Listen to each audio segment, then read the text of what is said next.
like and subscribe to our YouTube channel and press the notification button for more. Thank you.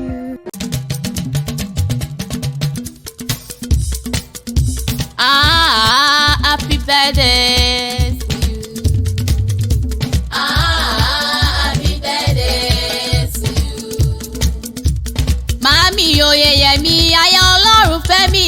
Happy birthday to you. Àpáta dé oyè jẹ́jọ́ máa kó lóríire jẹ́jọ́ máa káláyé ire jẹ́jọ́ máa kó lóríire ẹ̀dá ènìyàn. Abiyamọ ire alálùbáríkà obìnrin. Ìyá Olúwatósìn ìyá ìyanu ìyá Precious ìwọ ni mò ń kí okú ọdún okú yèdùn.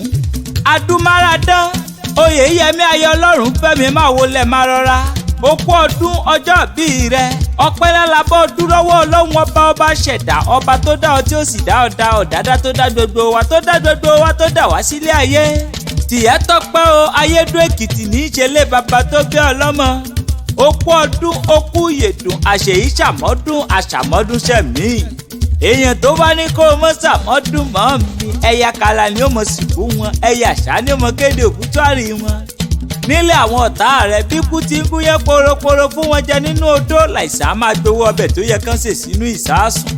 Ńlẹ̀ ọmọọba ọ̀run ó sọdún èyí wàá ṣèmí ìsì àìpérí ikú kíkó mọ́ kàdún àìpérí àkàlà kó mọ́ kóṣù. Tóyin bá ṣe dágbéra ó dinú kókó ogi bá fẹ̀rẹ̀ bòjò bá ṣe dágbéra ó dinú sàárẹ̀ tó kọ́lé sí. Àpáta ewì mo ṣe tán mò ń rebi tá a forí mi sọlẹ̀ sí níbi ojúmọ́ ti mọ́dé gbogbo ilẹ̀ kílẹ̀. Happy birthday to you. Kindly click like and subscribe to our YouTube channel and press the notification button for more. Thank you.